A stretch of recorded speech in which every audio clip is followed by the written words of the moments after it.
Hacia los 18 años, yo no fui muy cercano a la iglesia, nunca fui acólito, nunca tuve contacto con algún sacerdote especial que haya llamado mi atención. Una familia de 8 hermanos de Coahuila y Monterrey, y podría decirte que, como muchas familias, con cierta cultura cristiana, pero no una cercanía muy grande. Y fue hasta que mi novia, en aquel momento, me invitó a unos ejercicios cuaresmales, y bueno, pues de mala gana, porque había que acompañar a la novia, acudí a esos ejercicios espirituales y conocí a un sacerdote que me abrió un camino distinto, una visión distinta de lo que es un sacerdote. Cuando regresé de mis estudios en Roma, yo le pedí al cardenal Corripio Ahumada, que entonces estaba al frente, le dije: mire, estoy seguro que la gente que pagó mis estudios en Roma es la gente más sencilla, la que más colabora para la iglesia. Entonces acepto ir al seminario. Ahí me mandaba al seminario digamos, de encargado, de superior, pero le dije: ¿sabe qué? Voy a dar clases, pero mándeme a la parroquia más pobre que haya en la arquidiócesis. Y entonces el cardenal me mandó al lugar donde ni siquiera había iglesia, era un basurero. Cuando entré a TV Azteca, no entré con una carta que me abriera las puertas, no.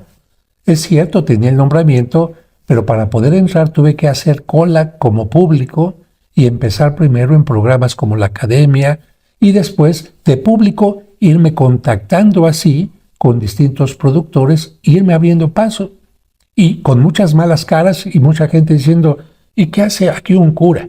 Y lo mismo también en Televisa. No fue nada fácil, no me dejaban que me acercara al talento, como le llaman a los actores, y como mi idea era no solamente responder a las preguntas, sino también, a ver, con los maquillistas, mientras empieza el programa: ¿ya hiciste la primera comunión? ¿Estás casado por la iglesia? Evangelizando a maquillistas, a iluminadores, a camarógrafos, etcétera. De tal manera que, aunque salía a cuadro 2 minutos o 3, yo evangelizaba todo el tiempo anterior, pero no me podía acercar a los actores. Cuando uno le canta a la mamá el 10 de mayo, al papá el 20 de junio, o el Día del Padre, a la novia, es maravilloso. Pero cuando uno le canta a Dios, está poniendo escalones para llegar al cielo. Y cuando uno le canta a Dios en Navidad, como niño, en Cuaresma, cuando está sufriendo por nosotros, en la resurrección, cuando ha resucitado, o en el Adviento, esperando que regrese, ese canto no solamente es un canto, sino habla de una fe, de una esperanza, de una convicción de lo que hacemos. Porque para cantar no solamente hay que tener esto, sino esto y esto.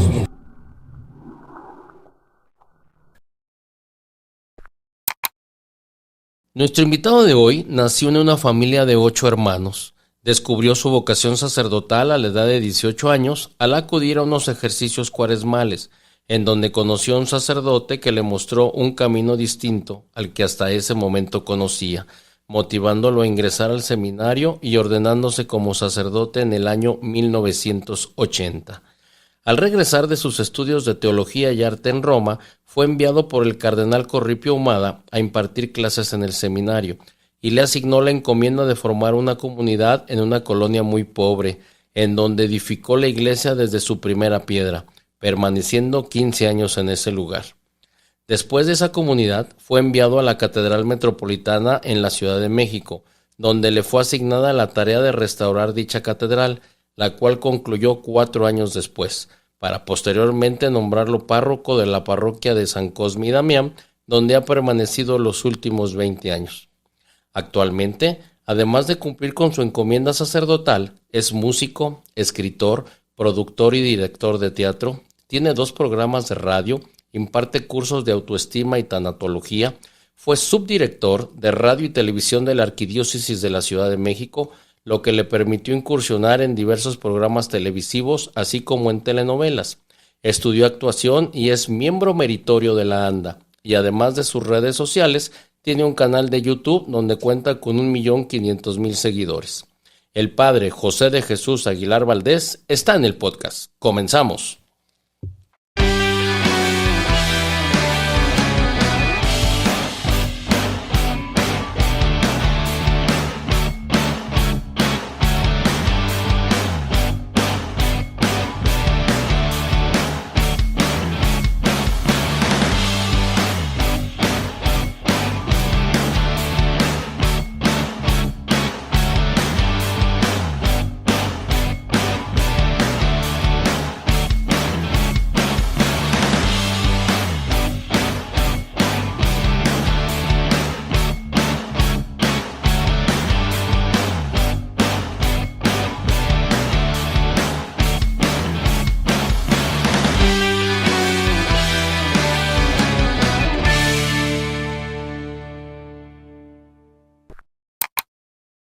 Padre José de Jesús Aguilar, bienvenido al canal. Es un placer estar con usted y le agradezco de antemano el que se haya tomado el tiempo de recibirme. Por el contrario, muchísimas gracias a ti y también un saludo a todos los que siguen tu canal. Recomiéndolo para que otros también sepan de esta entrevista y puedan hacer sus comentarios.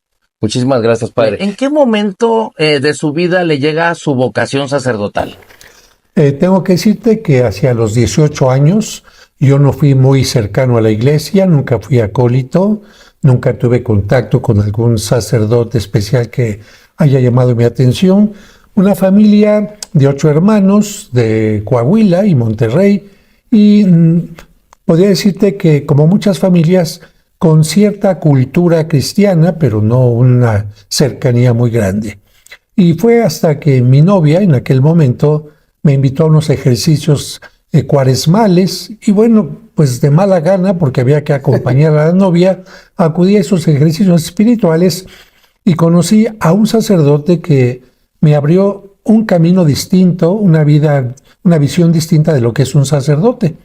Porque yo estoy seguro que mucha gente tiene la idea de que el sacerdote siempre de sotana, nunca sale de la iglesia, nunca se la pasa rezando únicamente y no tiene otro tipo de actividades.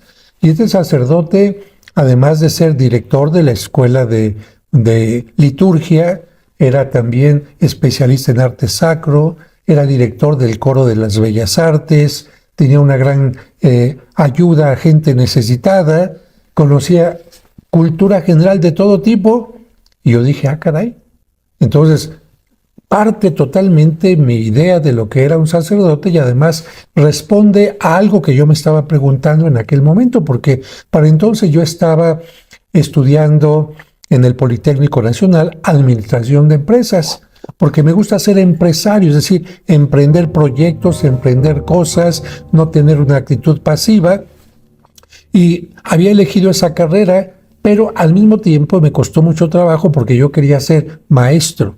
Quería ser abogado, quería ser psicólogo, quería estar en el mundo de la comunicación, quería estar en muchas cosas y dije, este sacerdote me dice que un sacerdote tiene un campo ilimitado para poder trabajar. Y así es como surgió mi vocación. El sacerdocio, no únicamente para la parte de culto, de liturgia, que es muy importante, sino también para ayudar a la gente necesitada, ayudar a difundir la cultura, ayudar a conocer a Dios a través del arte y muchas cosas más. Oh, qué bonita historia, padre, qué bonita historia. ¿Cuántos años tiene ordenado? Voy a cumplir 45 años ya. Me ordené en 1980 y por lo tanto me voy acercando ya a las bodas de oro, ¿sí? ¿Y en esta parroquia, padre, cuánto tiempo tiene ya aquí? En esta parroquia tengo 20 años. Curiosamente he tenido una historia de solamente dos, vamos a llamar así, dos parroquias y una catedral.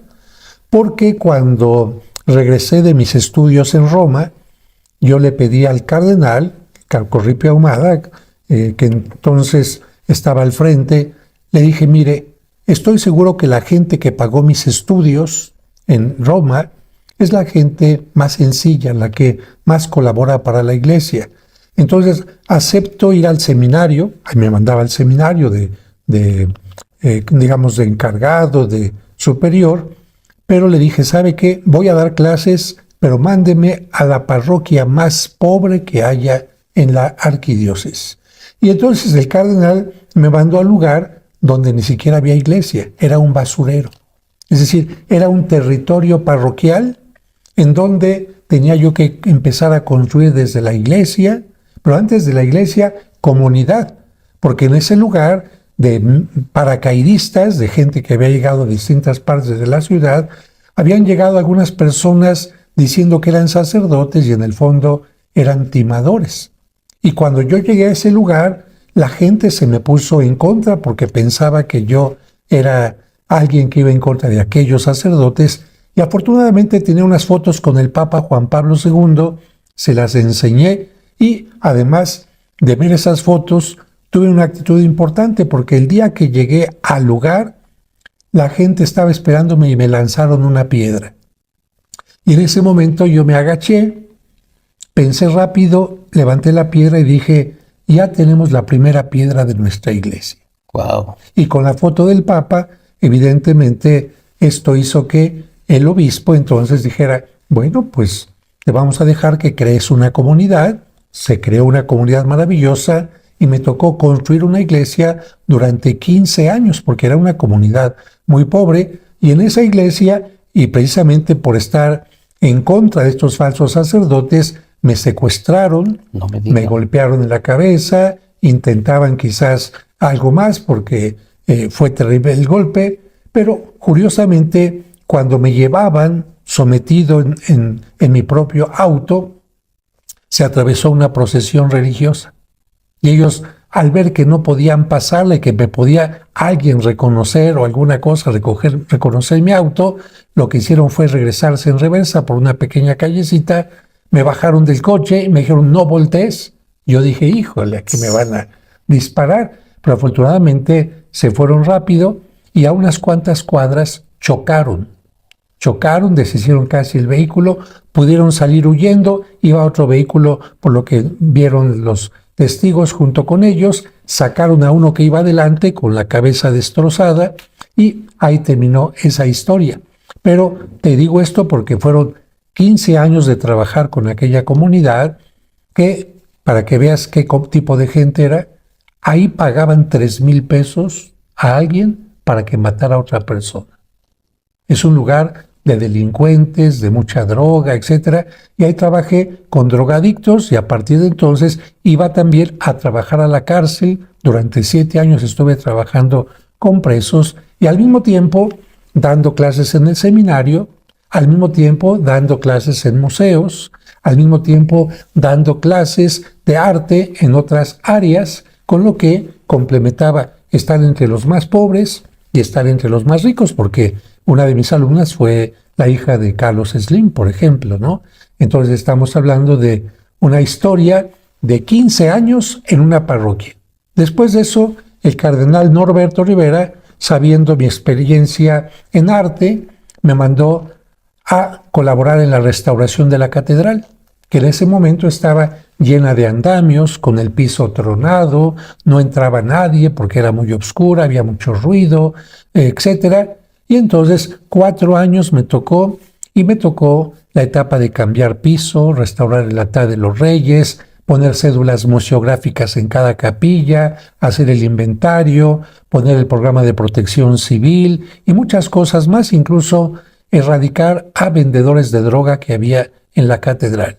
Y después de dejar la catedral impecable, me mandaron a esta parroquia donde llegué y 29 techos empezaron a colapsar, el retablo estaba hecho pedazos, muchas pinturas estaban también llenas de polilla, en fin. Así que han sido 20 años de restaurar esta parroquia hasta que actualmente se encuentra no solamente restaurada, sino con más de 12 obras en bronce, esculturas en bronce, nuevas, pinturas de autores modernos, y esto hace que el arte también sea una llamada de invitación para que la gente se acerque a Dios.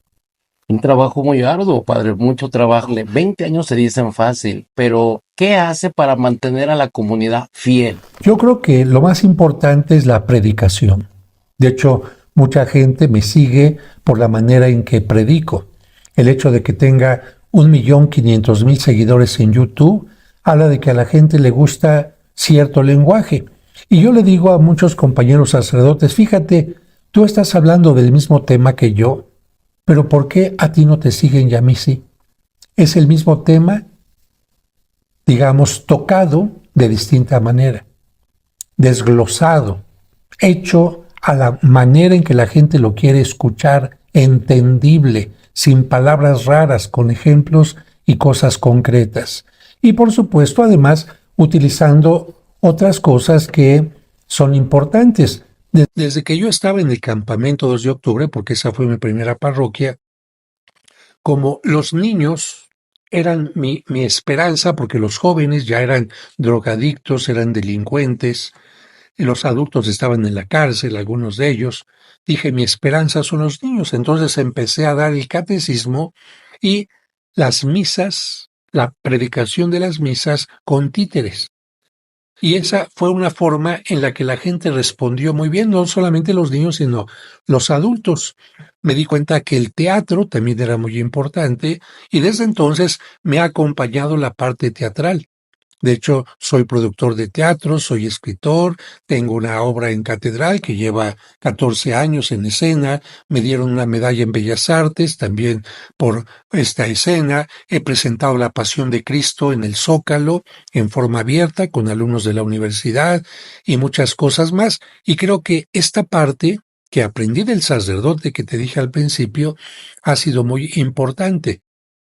Y dentro de estos 20 años aquí y los anteriores he usado también la radio. Tengo 2 programas de radio en donde, fíjate, tengo las historias de los santos tipo radionovela, con voces de actores, música. Tengo la Biblia completa en radionovela. Wow. Imagínate lo que fue hacer el guión de las voces, muchísimo. La producción de la música, etcétera, en forma profesional. Tengo además para incluir la parte espiritual, con lo que la gente quiere que le ayuden en la parte humana, cursos de autoestima, cursos de tanatología. ¿Y por qué? Porque hay gente muy buena, muy cristiana, con muchas ganas de servir, pero con una pésima autoestima, y eso les impide trabajar en grupo, eso les impide arriesgarse porque tienen miedo de lo que son, eso les impide también defender sus derechos, trabajar con dignidad, etcétera. Y también gente que por alguna pérdida, se murió un familiar, etcétera, se enojan con Dios, no quieren regresar a la iglesia pensando, Dios mató a mi madre, Dios permitió que se muriera, etcétera. Entonces, cuando tratas estos asuntos, la gente te siente muy cercana, te siente muy cercano. ¿Por qué? Porque dice, el Padre, además de hablarme de Dios, me está haciendo sentir que realmente Dios está en mi vida. Padre, y todos esos argumentos que ahorita nos da, toda esa historia que me narra, ¿fue la que le permite incursionar incluso al ámbito artístico y televisivo? Bueno, tengo que decirte que sí. Desde los 8 años yo ya estuve trabajando en televisión, en lo que era el antiguo Televicentro, en un programa infantil que se llamaba Wonderlandia. Ahí participaba con mi hermana y otro grupo de niñas y niños bailando.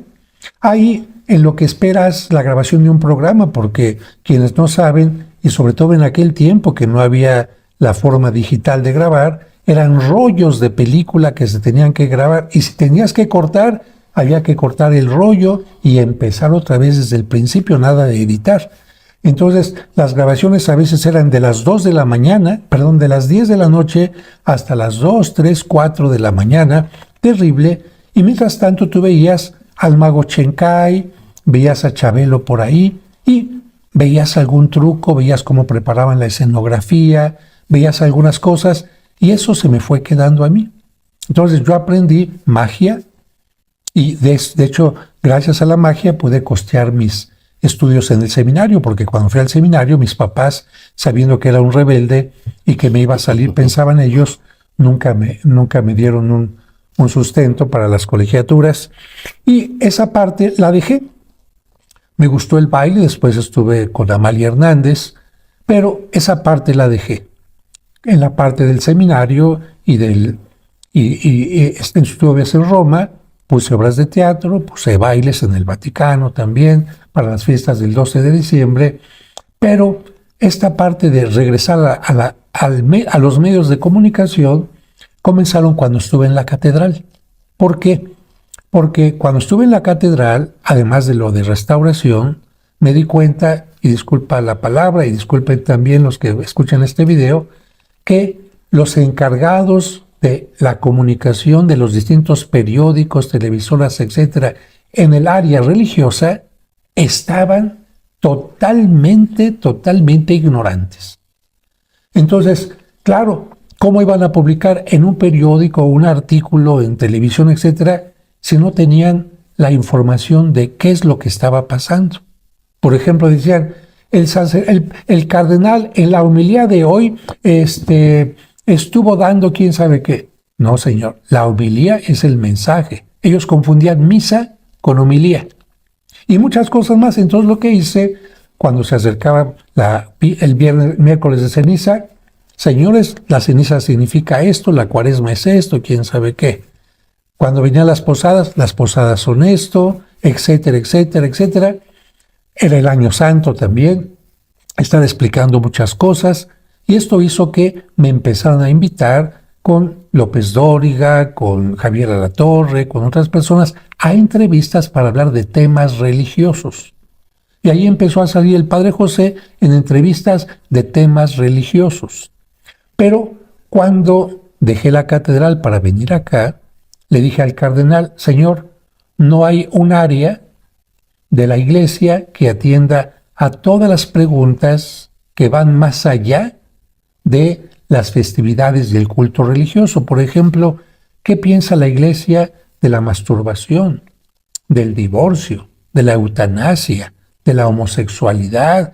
¿Qué piensa la iglesia del celibato? ¿Qué piensa la iglesia de los vueltos a casar, etcétera? Que son temas que la gente se pregunta. Y entonces le dije, ¿por qué no crea una dirección de radio y televisión que atendamos no solamente los programas de noticias, sino otros programas con estos temas? Y entonces me dijo, está bien, está creada, yo soy el director y tú eres el subdirector. Entonces, con esto me dio luz verde para hablar por primera vez de algo distinto, porque el vocero del arzobispado es el que habla de lo que dice el cardenal, lo que dice el obispo, las actividades de la iglesia, pero nunca responde a estos temas de la Santa Muerte, la Ouija, el espiritismo, que la gente quiere saber. Y entonces, a partir de esto, empecé a entrar en un programa, primero con Alfredo Adame, en aquel entonces, en las mañanas, que era precisamente de preguntas. Y ahí las preguntas que llegaban las iba respondiendo, y esto ocasionó también sorpresa en otros medios. Dijeron, padre, véngase para acá, y otro programa de espectáculos, y otro de espectáculos, y otro de espectáculos, y así fue como fui entrando en el mundo del espectáculo, que no fue nada fácil. Ya lo creo. Y te voy a comentar lo siguiente, cuando entré a TV Azteca, no entré con una carta que me abriera las puertas, no. Es cierto, tenía el nombramiento, pero para poder entrar tuve que hacer cola como público y empezar primero en programas como La Academia y después de público irme contactando así con distintos productores, irme abriendo paso y con muchas malas caras y mucha gente diciendo, ¿y qué hace aquí un cura? Y lo mismo también en Televisa. No fue nada fácil, no me dejaban que me acercara al talento, como le llaman a los actores, y como mi idea era no solamente responder a las preguntas, sino también, a ver, con los maquillistas, mientras empieza el programa, ¿ya hiciste la primera comunión? ¿Estás casado por la iglesia? Evangelizando a maquillistas, a iluminadores, a camarógrafos, etcétera. De tal manera que, aunque salía cuadro 2 minutos o 3, yo evangelizaba todo el tiempo anterior, pero no me podía acercar a los actores. Entonces, yo dije, ¿quién puede entrar en los camerinos, por ejemplo? Puras personas que son actores. Bueno, yo estudié un poquito de niño, pero ¿qué se necesita? Que estés en la ANDA, en la Asociación Nacional de Actores. Ah, muy bien. Entonces empecé a tomar cursos nocturnos de 10 de la noche a 5 de la mañana con Luis Felipe Tovar, y de esta manera pude tener ya el reconocimiento para entrar a la ANDA, de la cual no soy alumno, miembro aspirante. Durante un tiempo fui. Ahorita soy miembro meritorio, o sea, miembro con todos los derechos que se tienen en la ANDA, y esto ya me permitió entrar a los camerinos y estar en contacto con ellos. Y seguir evangelizándolos. Y esto permitió que de repente le dijera yo a algún productor, oye, tienes una escena de una misa y mira cómo está vestido el sacerdote, así no se viste. Mira, está haciendo el rito al revés, los anillos van antes de las arras. Y me dijo, padre, ¿por qué no haces tú la escena y para que nos salga mejor? Ah, está bien. Y curiosamente, a partir de hacer estas escenas, también hice un escrito para que en cualquier novela se respetaran ciertas cosas cuando se hiciera una celebración de una misa. Y empecé entonces a actuar en ciertas novelas, en ciertas películas, cuidando que hubiera respeto siempre a este tipo de cosas. Y por supuesto, esto hizo que mucha gente dijera, ese padre se la pasa en la tele. ¿Por qué? Porque me veían solamente esos minutos en la televisión, pero no me veían todas las horas trabajando en la parroquia, con la cárcel, construyendo, restaurando y como encargado de los leprosos en México, con mis 2 programas de radio y muchas cosas más. Entonces, para muchos soy el cura de la tele, piensan que a eso me dedico y eso solamente pequeños ratitos, y les digo, ¿cómo qué? Como un hobby.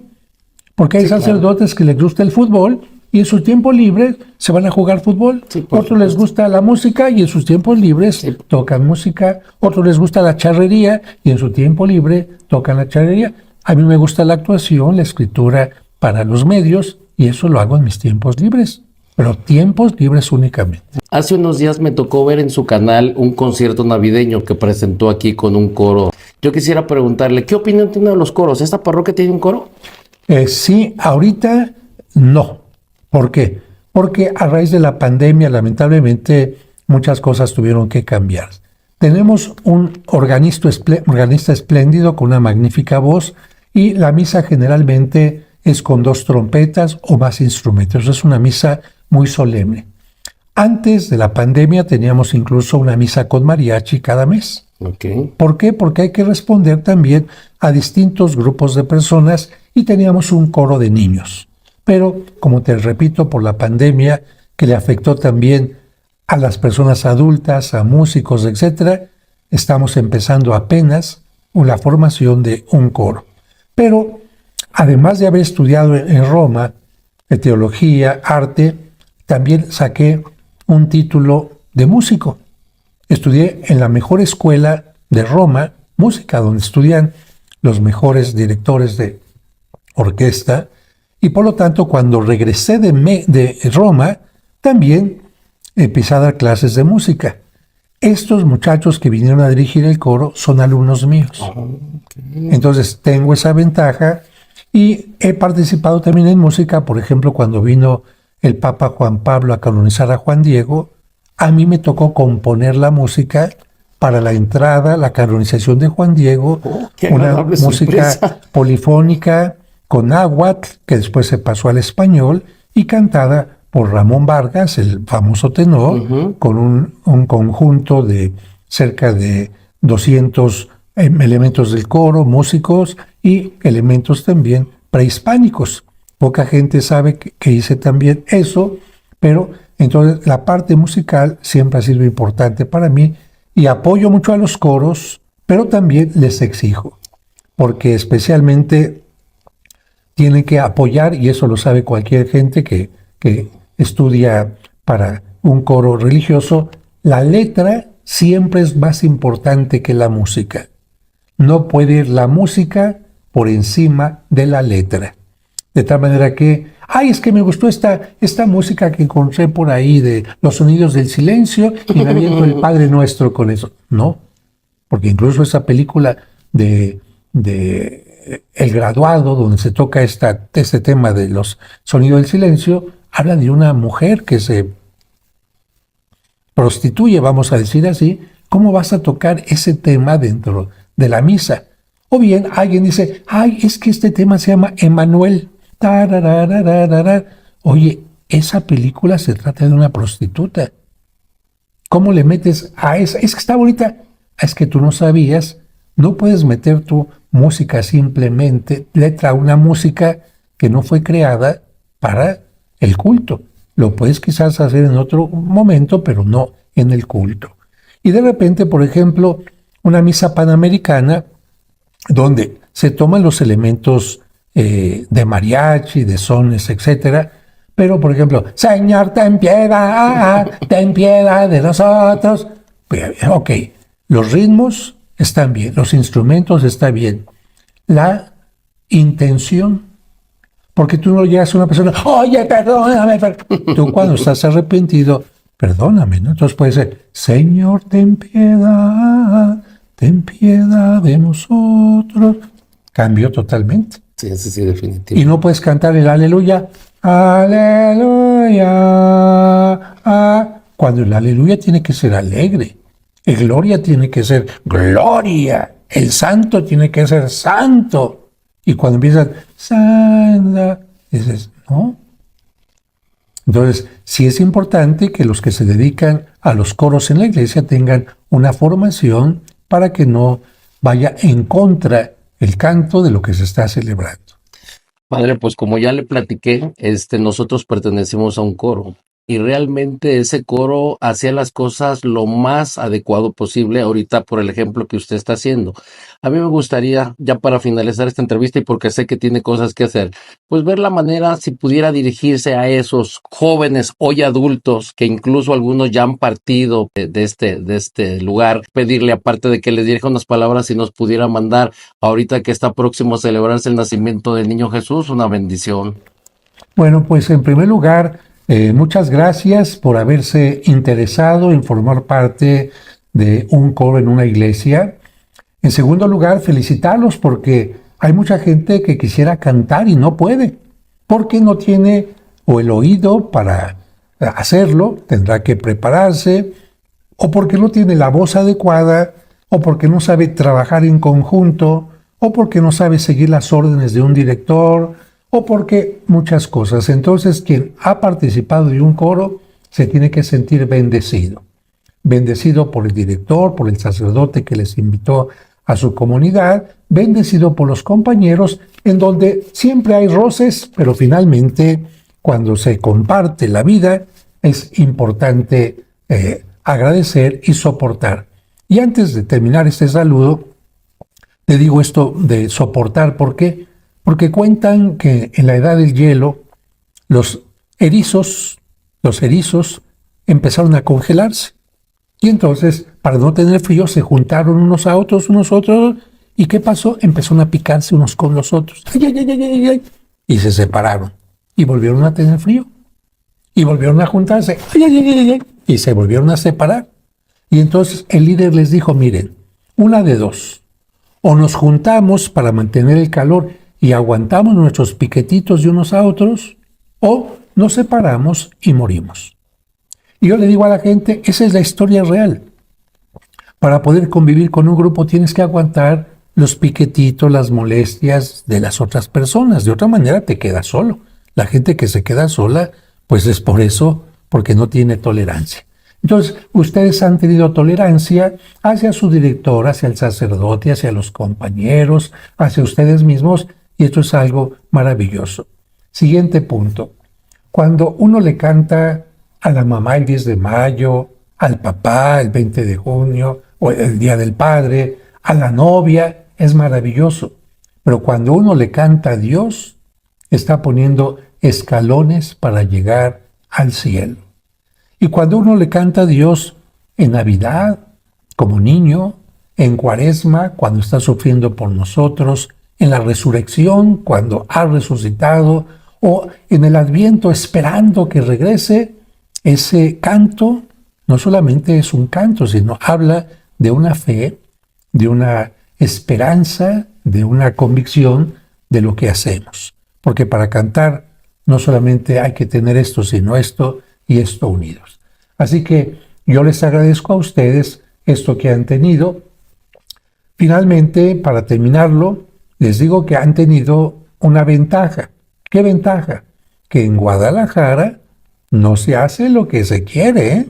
En Guadalajara han tenido obispos, arzobispos que, cuidadito, han tenido escuelas de música que les han enseñado lo más importante, tradiciones, padres de familia que les han dicho, por aquí es el camino. Y en ese sentido tienen una ventaja. Guadalajara es una sociedad de valores, es una iglesia de valores, una iglesia de compromiso con superiores, sacerdotes, obispos, con compromiso de guiar a su pueblo y por supuesto la protección maravillosa de la Santísima Virgen María, que siempre está presente en Zapopan o en la cercanía a San Juan de los Lagos, en Jalpa y muchos lugares más, ¿no? Así es. Así que yo les deseo esto y a ustedes que seguramente muchos ya están casados, a ustedes, a sus familias, a sus hijos y a sus antepasados, porque siempre tenemos que pedir por nuestros antepasados una feliz Navidad aquí en la tierra, para que le estamos en la tierra, y una Navidad eterna, cercana a ese Cristo que nació y que ya es adulto en la eternidad, para todos nuestros difuntos. Y a ti, pues muchos deseos, felicitaciones para que continúes con tu canal. Muchísimas gracias, padre. Gracias por su tiempo y gracias por su aportación. Muchísimas gracias. Hasta luego. Gracias.